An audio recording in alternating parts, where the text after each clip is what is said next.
Hi everyone, it's me, it's Emily, Groomed LA.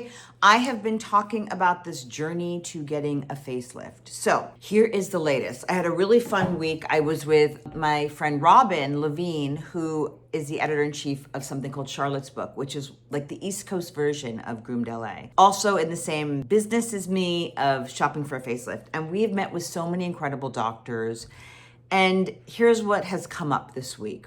When you start getting on this path to wanting to get a facelift, you go deep. You go so deep, and then you're on this bandwagon of, it's like a runaway train. And then you have to look at your finances and things might take a beat. So this was a moment to recalibrate. Of course, these facelifts are exorbitantly expensive, even on the lower end of the scale. And most people are doing a kind of payment plan, like a care credit or patient fi. There's quite a few different ways to finance these, but nevertheless, you are putting something down and maybe you're not paying interest for a couple of years or a year or 12 months or 18 months. They all have different programs, but you are paying monthly nuggets and it's a lot. Another $200 a month is a lot. Another $400 a month. Another $700, another $1,500 a month. Think about these facelifts that are $30, $40, $50, $60,000. Do the math of that monthly payment. And then after that period, where there's the no interest, that very cute little sexy period, suddenly there's interest.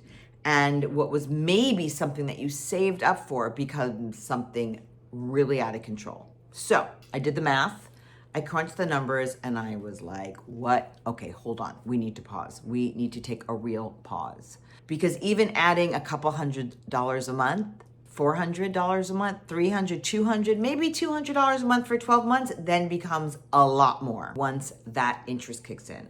So I took a pause. I'm putting everything on pause, and I'm being really, really honest. And I want to be transparent with everyone because I think that people think because I'm in beauty, I'm getting things for free. I'm not getting facelift for free. By the way, I wouldn't want a facelift for free. The last thing I want for free is someone cutting my face open, okay? Let's just make a statement about that. So facelift is on hold until I feel like I'm in a place where taking on an extra monthly little chunk of change is going to make sense for me. Maybe in a place where I've made such a good salary that I can just kind of chunk it down, put half of it down, and then just pay the rest off in a year. You have to really be in a place where it makes sense. I don't want to be getting a facelift with stress. The last thing I want to do is doing this with a stressful financial mindset. You're healing. You want to be relaxed. You also are taking off work. So that's something I wanted to share with you. I want to be very transparent about it. I think, facelifts, this whole idea that facelifts are for the rich, they're for anyone, but you just have to really make sure you're smart about your budget. You really have to budget this out. You could be one of those people who doesn't mind taking on a ton of, credit over the years and make this a 10-year credit thing where it goes up and up and up. That is definitely not me. So that's the latest, and I just wanted to fill you in. And then I'm going to tell you about some more stuff about doctors I met with. I'm going to talk about different techniques that I learned over the past week. And that's it. So stay tuned.